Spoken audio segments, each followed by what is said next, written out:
Assistant డైరెక్టర్గా అసలు కెరియర్ని ఎలా స్టార్ట్ చేశారు, of the screen to on the screen ఎలా ఎదిగారు అనేది. నేను ఆర్టిస్ట్ అవుతానని ఎప్పుడు అనుకోలేదు. నేను డైరెక్షన్ కోసమే నేను స్టార్ట్ చేశాను కెరియర్. ఫిల్మ్ ఇండస్ట్రీ అంటేనే కొంచెం కష్టమైన ఫీల్డ్ అని చెప్పొచ్చు. లైక్ మనం ఒక ఆపర్చునిటీని గ్రాప్ చేసుకోవడం కావచ్చు. స్ట్రగుల్స్ ఫేస్ చేసాం కానీ ఎప్పుడు రిగ్రెట్ అవ్వలేదు. ఏ డైరెక్టర్ పక్కన కూర్చోబెట్టుకుని నేర్పించరండి. 9:30, 10 అయ్యేసరికి ఆల్మోస్ట్ ఒక 2000-3000 మెంబర్స్ షూటింగ్ చుట్టూ ఫుల్ క్రౌడ్. జరగనివ్వట్లే, క్యారివాన్ నుంచి దిగనివ్వట్లే.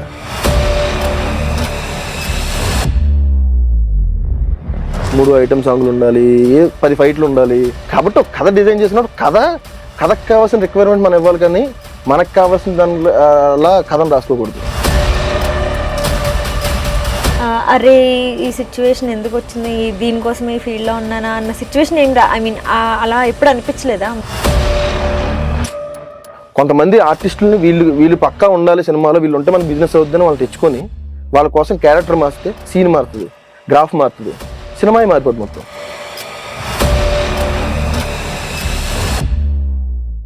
దాత్రి టీవీలో మీ పర్సనల్ ఇంటర్వ్యూ కోసం, వ్యాపార ప్రకటనల కోసం ఈ నెంబర్కి సంప్రదించండి. హాయ్, హలో, నమస్తే, వెల్కమ్ టు దాత్రి టీవీ. ఈరోజు మనతో పాటు ఉన్న గెస్ట్ గురించి చెప్పడానికి మీ ముందుకు వచ్చేసాను. మల్టీ టాలెంటెడ్ పర్సన్ అని చెప్పచ్చు. అసిస్టెంట్ డైరెక్టర్గా తన కెరియర్ని స్టార్ట్ చేసి of the screen to on the screen వరకు చాలా ఎత్తు ఎదిగారని చెప్పచ్చు. సో ఆ జర్నీ అంతా కూడా ఎలా జరిగింది, ఆయన ఎలా ఫీల్ అయ్యారు, ఆ జర్నీలో ఎలాంటి స్ట్రగుల్స్ ఫేస్ చేశారు, ఇంకా ఎలాంటి స్ట్రగుల్స్ ఫేస్ చేస్తున్నారు, ఆర్ఎల్స్ ఎలా సెటిల్ అయ్యారు, ఈ అన్ని విషయాలు ఆయన అడిగి తెలుసుకునే ప్రయత్నం చేద్దాం. మరి ఆయన ఎవరో కాదు, సాంబశివ గారు. నమస్కారం అండి. నమస్కారం అండి. బాగున్నారా? బాగున్నాండి. సో మీకు ఇంట్రోలో చెప్పాను నేను already, assistant director to of the screen to on the screen అని చెప్పి, అసిస్టెంట్ డైరెక్టర్ గా మీ కెరియర్ ని స్టార్ట్ చేసి అని చెప్పి. సో అసిస్టెంట్ డైరెక్టర్ గా అసలు కెరియర్ ని ఎలా స్టార్ట్ చేశారు, of the screen to on the screen ఎలా ఎదిగారు అనేది అందరికీ ఉండే డౌట్ అది. సో మీ మాటల్లో మీ జర్నీ గురించి మాకు షేర్ చేసుకుంటారు అనుకుంటున్నాను. యాక్చువల్గా నేను అసిస్టెంట్ డైరెక్టర్ అవ్వడానికి కూడా కారణం మా గురువు గారు అండి, వీరుకే గారు. సో నాకు సినిమాల మీద ఇంట్రెస్ట్ ఉందన్న విషయం ఆయనకి తెలియదు. బేసిక్ గా ఒక సినిమా షూటింగ్ కని ఊరు వచ్చినప్పుడు నేను రాసుకున్న ఒక స్టోరీ ఆయన చూసి, ఐ వాజ్ 18 years old. వెంటనే ఆ సినిమాకి అసిస్టెంట్ డైరెక్టర్ గా హైర్ చేసుకున్నారు. అక్కడి నుంచి ఆయన దగ్గర కంటిన్యూస్ గా నేను 9 films చేశానండి. అసిస్టెంట్ డైరెక్టర్ గా చేశాను, అసోసియేట్ గా 9 films ఆయన దగ్గర చేశానండి. ఒక మూవీ వచ్చి వినాయక్ గారితో అల్లుడి సీన్ కి అప్రెంటిస్ గా వర్క్ చేశాను. మధ్యలో కరెంట్ తీగ మూవీకి వర్క్ చేశానండి, మధ్యలో క్లాస్ లో. అందులో యాక్ట్ చేశాను కూడా కరెంట్ తీగలో.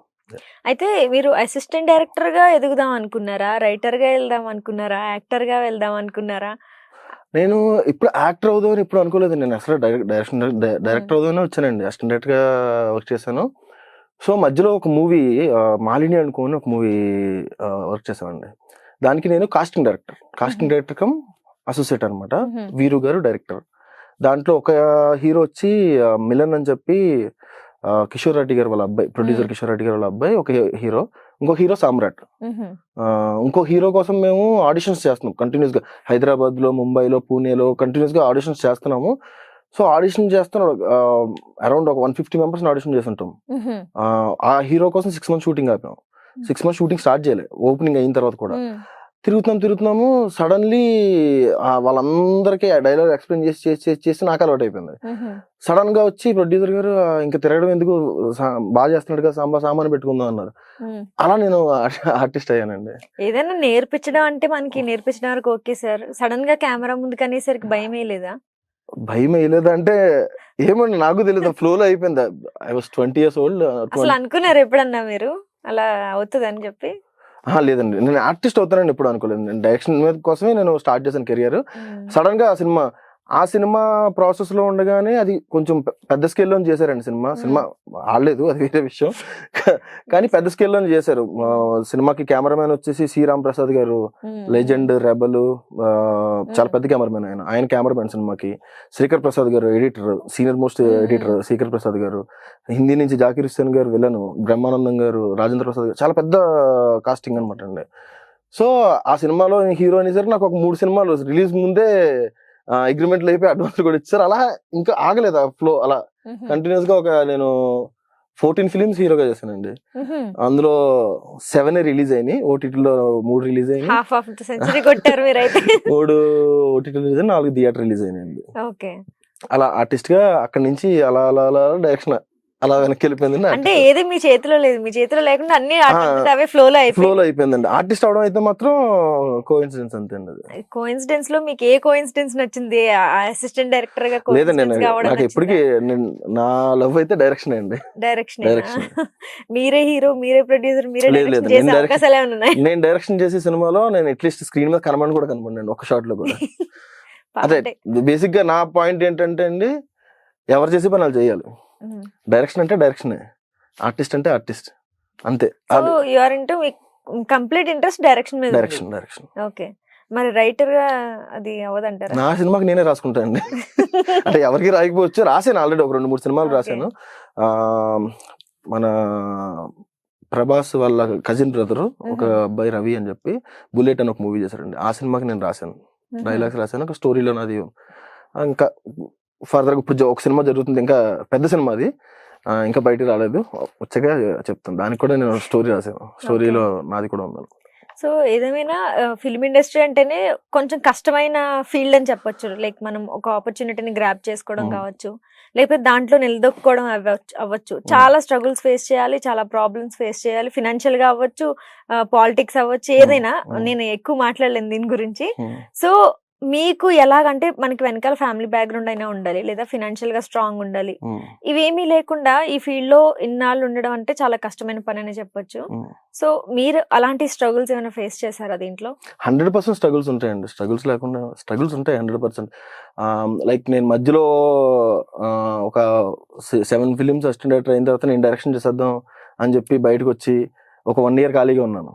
ఆ 1 year లో చాలా స్ట్రగుల్స్ ఫేస్ చేశాను, చాలా స్ట్రగుల్స్ ఫేస్ చేసాం, కానీ ఎప్పుడు రిగ్రెట్ అవ్వలేదు. ఇష్టపడి చేస్తున్నాను కాబట్టి ఎప్పుడు రిగ్రెట్ అవ్వలేదు. స్ట్రగుల్స్ ఫేస్ చేశాను, 100% స్ట్రగుల్స్ ఫేస్ చేశాను. మోస్ట్లీ నేను ఇండస్ట్రీకి వచ్చి 14 years అయిందండి. స్ట్రగుల్ లేకుండా నా లైఫ్ స్మూత్ గా వెళ్తుంది లాస్ట్ 3-4 years నుంచి అంతే. నేను 10 years వర్క్ చేస్తున్నప్పుడు కూడా స్ట్రగుల్ ఫేస్ చేశాను. ఎందుకంటే నేను వర్క్ చేస్తున్నప్పుడు అసిస్టెంట్ గా 3000 rupees శాలరీ ఫస్ట్ వర్క్ చేసినప్పుడు 2009-10 పర్ మంత్ 3000 rupees. షూటింగ్ ఉంటే 200 rupees షూటింగ్ డే రోజు. నా హాస్టల్ ఫీజే 4500. సో 100% ఇంటిని సపోర్ట్ కావాలి కదండి, ఇంటి నుంచి పంపించాలి. సో ఇంట్లో వాళ్ళు ఎలా రియాక్ట్ అయ్యేవారు అసలు? ఇంట్లో వాళ్ళకి ఇష్టమండి, ఇంట్లో నాకు సపోర్ట్ 100% సపోర్ట్ అండి ఇంట్లో. ఎందుకంటే ఇంట్లో కూడా నేను చిన్నప్పటి నుంచి క్రికెటర్ అండి బేసిక్ గా. ఐ ప్లేడ్ ఫర్ ఆంధ్ర, అందుకే మిమ్మల్ని మల్టీ టాలెంటెడ్ అని చెప్పాను ఇంటర్వ్యూలో. I played for Andhra under 13, 14, 16, 19 Andhra ఆడాను అనమాట. సో క్రికెట్ నేను సడన్ గా వదిలేయడం కారణం పాలిటిక్స్ అక్కడ. సో అప్పుడు నేను ఒక కైండ్ ఆఫ్ డిప్రెషన్ లోకి వెళ్ళిపోయాను. సో దాని తర్వాత నా లవ్ సినిమా, క్రికెట్ తర్వాత. సో దీనికి సపోర్ట్ చేయలేదు, దీనికి సపోర్ట్ చేయాలి అంటే దీంట్లో అవ్వలేదు కాబట్టి సినిమాకి సపోర్ట్ చేయాలని చెప్పి ఇంట్లో ఫుల్ సపోర్ట్ నాకు. అందులో ఇప్పుడు లేదండి. ఇంకా నేనే ఏంటంటే ఇంట్లో వాళ్ళని ఇబ్బంది పెట్టద్దు అని చెప్పి కొంచెం ఇదే చేసాం, కానీ సపోర్ట్ అండి. ఇన్ఫాక్ట్ ఒక పాయింట్ ఆఫ్ టైంలో అక్కడ బిజినెస్ మొత్తం వదిలేసి మా మమ్మీ డాడీ నా దగ్గరికి వచ్చి ఇక్కడ ఒక్కడనే ఉంటున్నానని భయంతో వచ్చి ఒక 4-5 years నాతో పాటు ఉన్నారండి హైదరాబాద్ లో. అక్కడ సొంత ఇల్లు అన్ని వదిలేసి ఇక్కడికి వచ్చి నాతో పాటు ఉన్నారు 4-5 years. ఇంట్లో ఫుల్ సపోర్ట్ అండి సినిమాకి. సో ఇప్పుడైతే నార్మల్ అయిపోయింది కాబట్టి పెద్ద ప్రాబ్లం లేదు ఇప్పుడు లేదండి. సో మీరు అసిస్టెంట్ డైరెక్టర్ వర్క్ చేస్తున్నప్పుడు జనరల్ గా ఎవరికైనా అనిపిస్తుంది, నాకు ఈ డైరెక్టర్ తో వర్క్ చేయాలని ఉంది, ఈయనతో అయితే నాకు ఇంకా వర్క్ బాగా వచ్చుండే, ఆర్ఎల్స్ అలాంటి ఫీలింగ్ అనేది వస్తూ ఉంటుంది కదా. ఖచ్చితంగా ఈ డైరెక్టర్ తో ఒక్కసారైనా వర్క్ చేయాలి అని. అలాంటి డైరెక్టర్ అంటే మీకు ఇన్స్పిరేషన్ అని చెప్పొచ్చు, మీకు వర్క్ చేయాలనిపించే డైరెక్టర్ అని చెప్పొచ్చు, ఎవరని అంటారు మీరు? అంటే బేసిక్ ఏంటంటే అండి, మా గురువు గారు వీరుకే గారు, ఆయన బేసిక్ గా పెద్ద పేరు వచ్చిన డైరెక్టర్ అవ్వలేకపోవచ్చు, కానీ చాలా మంచి గురువు అండి. ఆయన దగ్గర నుంచి బయటకు వచ్చిన డైరెక్టర్ ఈ రోజు ఇండస్ట్రీలో చాలా పెద్ద డైరెక్టర్లు ఉన్నారు. వివి వినాయక్ గారు ఆయన దగ్గర పనిచేసి వచ్చారండి. నెక్స్ట్ డాలీ గారు ఆయన దగ్గర అసిస్టెంట్ డైరెక్టర్ గా పనిచేసి వచ్చారు. పాయింట్ ఆఫ్ టైమ్ లో పూరి గారు వర్క్ చేశారు ఆయన దగ్గర. చాలా మంది పెద్ద పెద్ద డైరెక్టర్లు ఆయన దగ్గర పనిచేసిన బయటకు వచ్చిన వాళ్ళు ఉన్నారండి. నాకు ఆయనే మంచి గురువు బేసిక్ గా. కానీ అప్పుడు నాకు ఎప్పుడు అనిపించలేదండి ఇంకొక డైరెక్టర్ తో పనిచేద్దామని, నాకు ఆయనతోనే పనిచేయాలని అనిపించేది. ఎందుకంటే ఆయన ఏ డైరెక్టర్ పక్కన కూర్చోబెట్టుకుని నేర్పించరండి. ఇది నేర్చుకో ఇది ఇలా ఉంటుంది అని ఎవరు చెప్పరండి. చూసి నేర్చుకోవాలి అంతే. కానీ నేర్పించేవారు, మాకు చెప్పేవారు అర్థమయ్యేలాగా. సో నా ఫేవరెట్ గురువు ఆయనే అండి. కానీ నవ్ డేస్ ఒక డైరెక్టర్ తో పని చేస్తే బాగుంటది అని ఈ కాలం డైరెక్టర్తో వస్తే నాకు ప్రశాంత్ వర్మతో పని చేయాలని ఉందండి. ఒక్క సినిమా అన్నా కూడా అసిస్టెంట్ డైరెక్టర్ గా అలా చూడాలి, దగ్గర నుంచి చూడాలి, ఆయనతో పని చేస్తుంటే బాగుండు అని అనిపిస్తుంది. Sensible director. ఎందుకంటే అంత యంగ్ టైమ్ లో కూడా మంచిగా తీస్తున్నారు సినిమాలు. స్టోరీ సెన్సిబుల్ అండి, సెన్సిబిలిటీ సినిమా మీద సెన్సిబిలిటీ. ఆయన మీరు ఫస్ట్ సినిమా చూసిన, సెకండ్ సినిమా చూసిన, డీటెయిల్స్, క్యారెక్టర్ మీద డీటెయిల్స్. అంటే ఒక క్యారెక్టర్ ని డిజైన్ చేసేటప్పుడు దాని డీటెయిలింగ్ ఎంత పర్ఫెక్ట్ గా ఉండాలి. మీరు ప్రతి క్యారెక్టర్, మీరు హనుమాన్ సినిమా చూసుకోండి, ప్రతి చిన్న క్యారెక్టర్ కి డీటెయిలింగ్ ఉంటుంది, ప్రతి ఆర్టిస్ట్ కి డీటెయిలింగ్ ఉంటుంది. సో నాకు ఇంపార్టెన్స్ రీసెంట్ టైమ్స్ లో బాగా ప్రశాంత్ వర్మ బాగా నచ్చింది. ఓకే. సో చాలా మంది హీరోలతోనే వర్క్ చేస్తుంటారు మీరు. ఫేవరెట్ హీరో అంటే?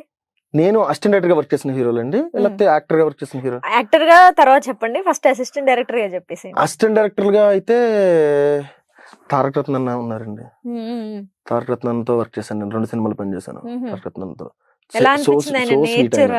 సో స్వీట్, చాలా మంచి వ్యక్తి. కోపం అలాంటివి అస్సలు లేదండి, కోపం ఏమి ఉండదండి. చాలా సెట్ లో ఉన్నంత వరకు చాలా కామ్ నేచర్ అయినా, చాలా అందరినీ లవబుల్ పర్సన్, అందరినీ చాలా మంచి ఆయన. అంటే ఒక డైరెక్టర్ ని ఎంత స్పెషల్ గా చూస్తారో ఒక సెట్ బాయ్ కూడా అంతే స్పెషల్ గా చూస్తాడు ఆయన. ఎవరి మీద అరవడం కానీ, వాళ్ళ అసిస్టెంట్లను కూడా, ఆయన భోజనం చేసేటప్పుడు కూడా అసిస్టెంట్లు మామూలు జనరల్ గా అయితే ఏ హీరోలకి పెట్టడం అదంతా ఆయనతో పాటు కూర్చొని తింటారండి అసిస్టెంట్లు కూడా.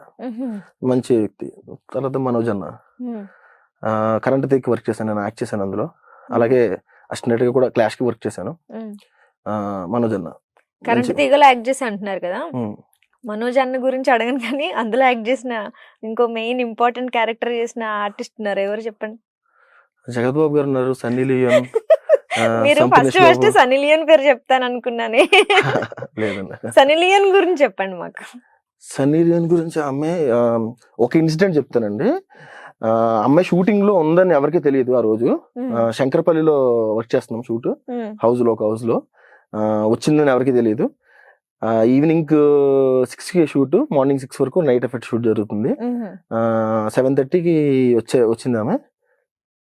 ఎవరితో ఇన్ఫర్మేషన్ వెళ్ళిందో తెలియదు. 9:30, 10 అయ్యేసరికి ఆల్మోస్ట్ ఒక 2000-3000 మెంబర్స్ షూటింగ్ చుట్టూ, ఫుల్ క్రౌడ్, జరగనివ్వట్లే, క్యారివాన్ నుంచి దిగనివ్వట్లే. షూటింగ్ మేకప్ చెప్పేశారండి ఆ రోజు. చెప్పి తర్వాత మళ్ళీ నెక్స్ట్ డే వేరే ప్లేస్ లో షూట్ చేశారు. చాలా మంచిది అమ్మాయి, మంచి వ్యక్తి అండి అమ్మాయి. మీకేమన్నా మెమరీస్ ఉన్నాయా మేడం? లేదండి, నేను ఒక్క షాట్ ఏంటంటే సినిమాలో కూడా లేదు అది. రకుల్ ప్రీత్ వచ్చేసి నాకు మరదల క్యారెక్టర్ అండి. సో మనోజ్ తో మాట్లాడుతూ ఉంటుంది, అప్పుడే సన్నీ లియోన్ గారు పాస్ అవుతుంటారు. నేను వెళ్ళి ఆ అమ్మాయిని తీసుకొని రకుల్ ప్రీత్ ని వీడితో పని ఏంటి అని చెప్పి తీసుకెళ్ళిపోతాను అనమాట. అదొక షాట్ వర్క్ చేస్తాను అంతే. కానీ చాలా మంచి ఆమె షూటింగ్ ఉన్న ప్రతిరోజు అందరికి మంచిగా, చాలా మంచి వ్యక్తి. ఓకే. అంటే జనరల్ గా బయట ఎలా ఉంటారో మనకి తెలియదండి, టీవీలో చూసే మనం క్యారెక్టర్ డిసైడ్ చేసేస్తూ ఉంటాం అందరూ.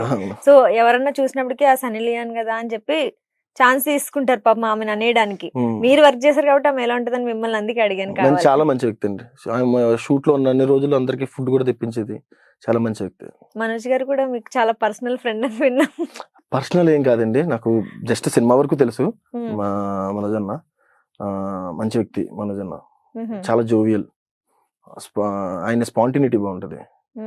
ఆన్ స్పాట్ డైలాగ్స్ చెప్పడం అవన్నీ ఆన్ స్పాట్ ఆఫ్ స్క్రీన్ లోనండి, ఆన్ స్పాట్ నవ్విన్ చేస్తారు.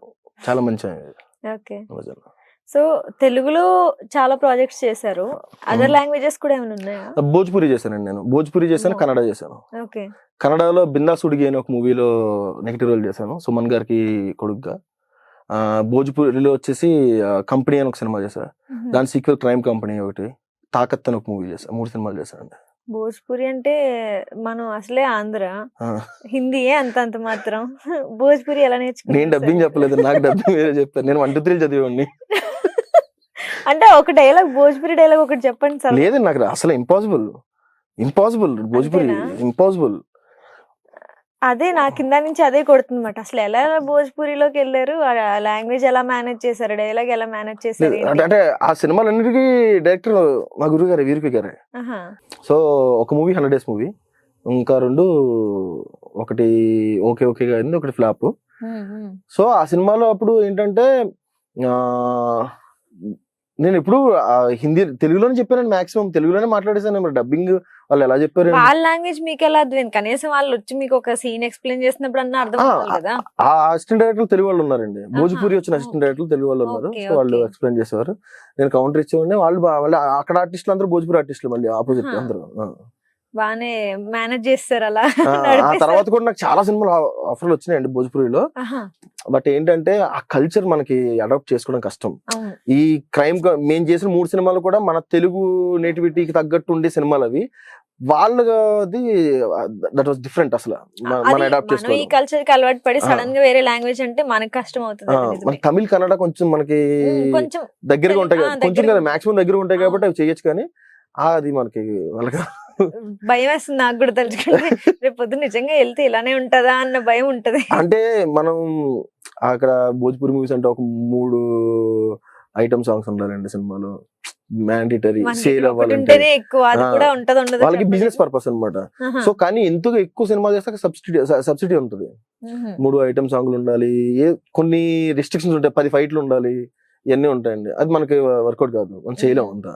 సో ఇప్పుడు మీరు చాలా మంది డైరెక్టర్స్ మనం చూస్తున్నాం కదా సార్. ఇప్పుడు తెలుగు ఫిలిం ఇండస్ట్రీని మన తెలుగు డైరెక్టర్స్ ఏలేస్తున్నారంటే అనొచ్చు కదా అలాగా. తెలుగు ఫిల్మ్ ఇండస్ట్రీ ఏంటంటే మొత్తం అసలు వరల్డ్ world సినిమా నే వరల్డ్ సినిమా ఊపేస్తున్నారు. మన రాజమౌళి గారు కావచ్చు, సుకుమార్ గారు కావచ్చు. సో ఈ డైరెక్టర్స్ అందరినీ చూస్తుంటే యాజ్ అసిస్టెంట్ డైరెక్టర్ గా మీ ఫీలింగ్ ఏంటి? అంటే మన తెలుగు సినిమాలు ఒక వరల్డ్ వైడ్ ఎదుగుతున్నాయని అంటే మీ ఒపీనియన్ దానిపైన? ప్రౌడ్, 100% ప్రౌడ్ అండి. Proud ఎందుకంటే అనగానే ఇలా వచ్చారు. ఎందుకంటే వన్స్ అపాన్ టైం మనల్ని తెలుగు వాళ్ళుగా గుర్తింపే లేదండి మనకి. Once upon a time అసలు. మనల్ని మద్రాసీలు అనేవారు. మన మీకు రామారావు గారికి నేషనల్ అవార్డు వచ్చినప్పుడు వెళ్తే ఇందిరాగాంధీ గారు మద్రాసీ అన్నారు రామారావు గారిని. మ్మ్. అప్పుడు నాగేశ్వరరావు గారు వచ్చి చెప్పారు, మీకు మొన్న ఎన్టీఆర్ గారి సినిమాలో కూడా ఉంది ఆ సీన్. మ్మ్.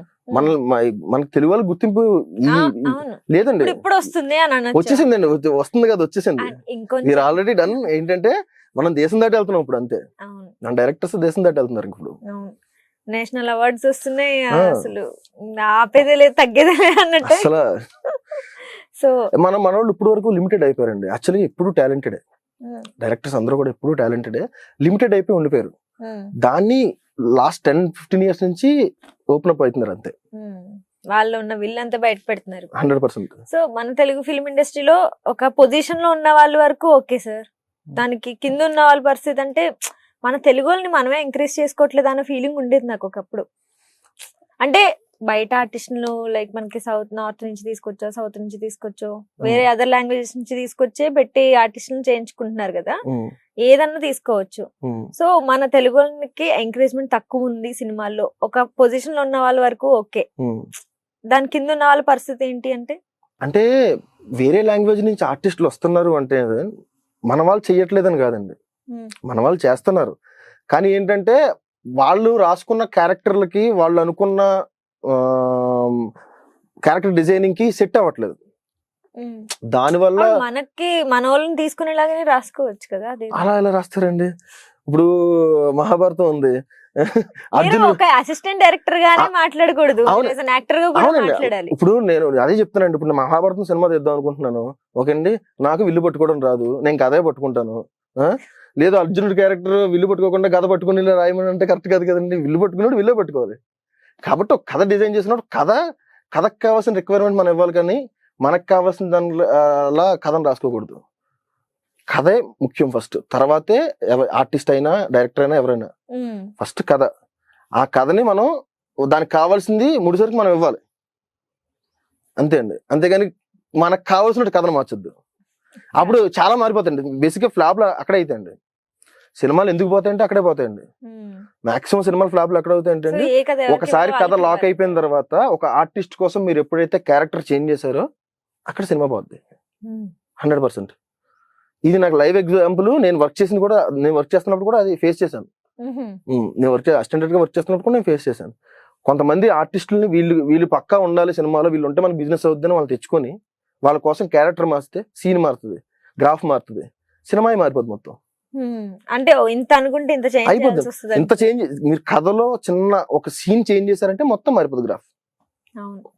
సినిమా ఇప్పుడు గ్రాఫ్ హై లోస్ లో ఉంటుందండి. ప్రశాంత్ వర్మ అంటే ఎందుకు అంత, ఆయన సినిమా చూడండి మీరు, ప్రతి 10 minutes కి ఒక హై ఉంటుంది గ్రాఫ్. సినిమా గ్రాఫ్ స్టోరీ చెప్తూనే ఒక హై ఉంటుంది ప్రతి 10-15 minutes కి. ఆ గ్రాఫ్ ఎప్పుడైతే ఈ గ్రాఫ్ పైన ఉండాల్సిన టైంలో మీరు సీన్ మార్చారో అది ఫ్లాట్ అయిపోద్ది. సో సినిమా మొత్తం ఫ్లాట్ అయిపోద్ది. అలాగా గ్రాఫ్ మార్చకూడదు అంతే. సో మీరు ఈ అసిస్టెంట్ డైరెక్టర్, ఈ of the screen to on the screen actor, ఇవన్నీ కాకుండా క్రికెట్ కూడా చాలా ఇష్టం మీకు అని విన్నాను నేను, మీరు కూడా చెప్పారు. సో సిసిఎల్ టీమ్ కూడా ఆడారంట. అసలు ఎలా ఇన్ని మేనేజ్ చేస్తున్నారు, ఎలా ఇలా జంప్ అవుతున్నారు మీరు మాకు కూడా చెప్తే మేము కూడా మేనేజ్ చేసుకుంటాం. Cricket is my first love. చిన్నప్పటి నుంచి క్రికెట్ అంటే బాగా ఇష్టం. క్రికెట్ చెప్పినట్టు ఆంధ్రాకి ఆడాను. సెలబ్రిటీ క్రికెట్ లీగ్ టీమ్ తో పాటు ట్రావెల్ చేశాను నేను. ఎన్ని ఇయర్స్ వరకు చేస్తుంటారు? నేను 5 seasons ట్రావెల్ చేశానండి. లాస్ట్ ఇయర్ డెబ్యూ చేశాను నేను. లాస్ట్ ఇయర్ ఫస్ట్ మ్యాచ్ ఆడా కర్ణాటక మీద. ఇప్పుడు కమింగ్ 31st నుంచి మళ్ళీ ఆడుతున్నారా? జనవరి 31st నుంచి సీజన్ స్టార్ట్ అవుతుంది. మళ్ళీ అఫీషియల్ అనౌన్స్మెంట్ కూడా వచ్చింది, స్టార్ట్ అవుతుంది, ఆడుతున్నాము. గెలవాలి సార్ అని అన్నారు. అంటే అసిస్టెంట్ డైరెక్టర్, ఇప్పుడు సపోజ్ మీకు యాజ్ అన్ అసిస్టెంట్ డైరెక్టర్ గా ఆర్ ఎల్స్ డైరెక్టర్ గా ఒక పెద్ద మూవీ వచ్చింది, ఆర్ ఎల్స్ మీకు క్రికెట్ మ్యాచ్ కూడా ఉంది. So what would you choose? మీరు ఏం చూస్ చేసుకుంటారంటే, రెండిట్లో ఒక్కటే చూస్ చేసుకోవాలి అని అంటే, ఒక పెద్ద ప్రొడక్షన్ పెద్ద సినిమా మీకు డైరెక్టర్ గా మిమ్మల్ని పెట్టుకున్నారు. సో మీకు అది చూస్ చేసుకుంటారా, ఈ క్రికెట్ చూస్ చేసుకుంటారా? మీరు cricket is my first love అని అన్నారు కదా. దాన్ని ఎప్పుడైనా లవ్ చేయొచ్చు, సినిమా కెరీర్ కదండి. ఒక 500 ఇచ్చి నెట్ స్కిల్ కూడా లవ్ చేయొచ్చండి హ్యాపీగా ఆడుకుంటూ. దానికి కెరియర్ ని రిస్క్ లో పెట్టలేం కదండి. కెరియర్ కదా ఫ్యూచర్ ఫస్ట్. అంతే. అంటే మీకు అప్పుడు దీని మీద ఎక్కువ లవ్ ఉంది సార్? ఉందండి, ఇప్పుడు కూడా ఉంది 100%. ఇప్పుడు ప్రొఫెషన్ చేస్తూ దీన్ని లవ్ చేయాలి తప్పించి దీన్ని లవ్ చేస్తూ దీన్ని వదిలేస్తే అక్కడే ఉండిపోతాం, ఇంకెక్కడ కదలం కదండి. ఈ పని చేసుకుంటూనే మనకు నచ్చింది చేయాలి. సో ఇందాక మనం హీరో గురించి మాట్లాడుకున్నాం కానీ హీరోయిన్ గురించి అడగడమే మర్చిపోయాను. ఓకే చెప్పండి. మీకు ఇష్టమైన హీరోయిన్ వర్క్ చేసిన వాళ్ళనండి? వర్క్ చేసిన వాళ్ళు చెప్పండి. ఆర్ఎల్స్ మీరు ఇప్పుడు యాక్టర్ గా ఒక మంచి మూవీ మీ చేతిలో ఉంది అని అంటే ఏ హీరోయిన్ పెట్టుకుందాం అనుకుంటున్నారు ఆ మూవీలోకి? మంచి సినిమా అయితేనండి మీనాక్షి చౌదరి. తనతో వర్క్ చేశాను నేను. ఇచ్చట వాహనాలు నిలపరాదు. వెరీ టాలెంటెడ్ కామ్ పర్సన్, చాలా మంచి అమ్మాయి. సో అసిస్టెంట్ డైరెక్టర్ వర్క్ చేసినప్పుడు అసిస్టెంట్ డైరెక్టర్ మదలక్ష శర్మ మంచి అమ్మాయి అండి, మంచి యాక్ట్రెస్ కూడా. మీ ఇంట్లో చెప్పారా మరి? ఏంటండి? మమ్మీ నాకు ఆ హీరోయిన్ నచ్చింది అనగానే ఇంట్లో రియాక్షన్ ఎలా ఉంటుందా? లేదండి, నేను వర్క్ పరంగా చెప్తున్నాను. చాలా మంచి యాక్ట్రెస్, మంచి అంటే వీళ్ళే ఎందుకు అని అడగచ్చు మీరు. వీళ్ళే ఎందుకు అంటే క్వాలిటీస్, యాక్టింగ్ క్వాలిటీస్, అలాగే కామ్ నేచర్, సెట్ లో ఎలా ఉన్నారు, ఈ క్యాలిక్యులేషన్స్ లో వీళ్ళ పేర్లు చెప్తున్నాను అంతే. ఇప్పుడు హీరోయిన్స్ లో కూడా చాలా మల్టీ టాలెంటెడ్ అయిపోయారు సార్. అందరూ డాక్టర్ గా చేస్తున్నారు, డాక్టర్ ఏమన్నా యాక్టర్ అయిపోతున్నారు. మీనాక్షి చౌదరి ఆమె నేషనల్ స్విమ్మర్ అండి, badminton player, dentist, actress, miss India, model, multi talented. ఇన్ని ఎలా మేనేజ్ చేస్తారనేది నాకు పెద్ద డౌట్. ఒక ఫీల్డ్ లోకి వచ్చామనంటే ఖాళీ ఉండదు కదా సార్. మీరు ఎలా మేనేజ్ చేస్తారో, వాళ్ళు ఎలా మేనేజ్ చేస్తున్నారో మాకు కూడా టిప్స్ ఏమైనా చెప్తే మేము కూడా మేనేజ్ చేసుకుంటాం. ఫర్దర్ గా ఏమైనా ఎదిగితే మేము కూడా. ఏం లేదండి, మనం వాటి మీద ఉన్న ఇంట్రెస్ట్, మనకి వాటి మీద ఉన్న లవ్ అంతే, మనం చేసే పని మీద శ్రద్ధ అంతే. మీరు అసిస్టెంట్ గా డైరెక్టర్ గా వర్క్ చేసినప్పుడు అరే ఈ సిచ్యువేషన్ ఎందుకు వచ్చింది, దీనికోసం ఈ ఫీల్డ్ లో ఉన్నానా అన్న సిచ్యువేషన్ ఏం ఐ మీన్ అలా ఎప్పుడు అనిపించలేదా మూమెంట్? లేదండి, అదే అసలు అనిపించలేదా? At the end of the day ఒక పాయింట్ లో మనకి ఖచ్చితంగా కోపం వస్తుంది, ఖచ్చితంగా చిరాకు, ఎగ్జాస్ట్ అయిపోతాం. అలా అనిపించిన సిచ్యువేషన్ చాలా, అలా అయితే చాలా ఉన్నాయండి. కానీ ఎప్పుడు వదిలేయాలి అనుకోలేదు. అంటే ఒకటండి, ఇప్పుడు మనం ఇంట్లో ఉండి మన ఫ్యామిలీ మధ్య కంఫర్ట్ జోన్ లో పెరుగుతాం. అప్పటి వరకు ఇది కంఫర్ట్ జోన్ కాదు. మీకు పెనంలో పడినట్టే. అవును. మెయిన్ మీకు ఇంట్లో సపోర్ట్ ఉండడం వల్ల చాలా సాఫ్ట్ గా వెళ్ళిందని అనుకుంటున్నా సార్ నేను. మీరు స్ట్రగుల్స్ ఫేస్ చేశారు ఆఫ్ కోర్స్. ఫైనాన్షియల్ గా స్ట్రాంగ్, ఫైనాన్షియల్ గా నాకు ఫైనాన్షియల్ గా ఉంటే సపోర్ట్ సగం ఉందండి. ప్రాబ్లమ్స్ తీరిపోయినట్టే కదా sir. లేదండి, ఫైనాన్షియల్ గా ఉంటే స్ట్రగుల్స్ ఇండస్ట్రీకి వచ్చిన ఫస్ట్ ఫేస్ చేసే ప్రాబ్లమే ఫైనాన్షియల్ ప్రాబ్లం. లేదండి. ఫైనాన్షియల్ ప్రాబ్లం లేదు అందరికి, ఎంతో కొంత ఫైనాన్షియల్ సపోర్ట్ ఉంటుంది. ఫైనాన్షియల్ కాదండి ప్రాబ్లం, స్ట్రగుల్ అంటే అది కాదండి, మెంటల్ స్ట్రగుల్. ఒక ఆఫర్ గ్రాబ్ చేయడానికి మెంటల్ స్ట్రగుల్ అంటే మీరు శాలరీ లేకుండా పని చేసినా కూడా పని చేస్తున్నా అన్న ఒక సాటిస్ఫాక్షన్ ఉంటుంది.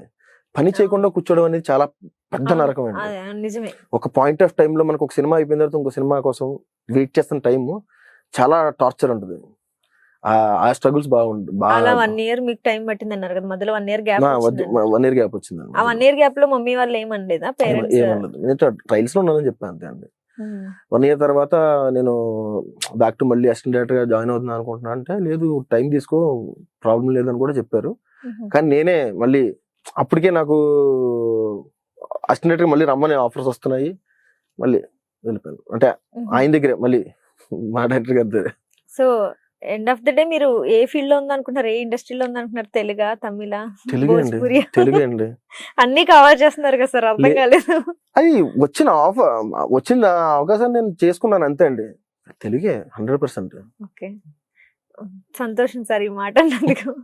So that's it. It was nice talking to you sir. చాలా Thank you, మంచి thank you. మెమరీస్ మాతో షేర్ చేసుకున్నారు, థ్యాంక్ యూ. మంచి టిప్స్ చెప్పారు, చాలా మంచి ఐడియాస్ ఇచ్చారు మాకు కూడా. అంటే మీకులా ఎలా మల్టీ టాలెంటెడ్ అవ్వాలో నేర్పించారు యాక్చువల్ గా చెప్పాలంటే. అంటే క్రికెట్ మేనేజ్ చేస్తున్నారు, అసిస్టెంట్ డైరెక్టర్ గా వర్క్ చేసుకుంటున్నారు, యాక్టర్ గా యాక్ట్ చేసుకుంటున్నారు. సో ఇన్ని మేము ఎలా బ్యాలెన్స్ చేసుకోవాలో కూడా మాకు కూడా చెప్పినందుకు thank you so much sir. Thank you అండి, థ్యాంక్ యూ సో మచ్.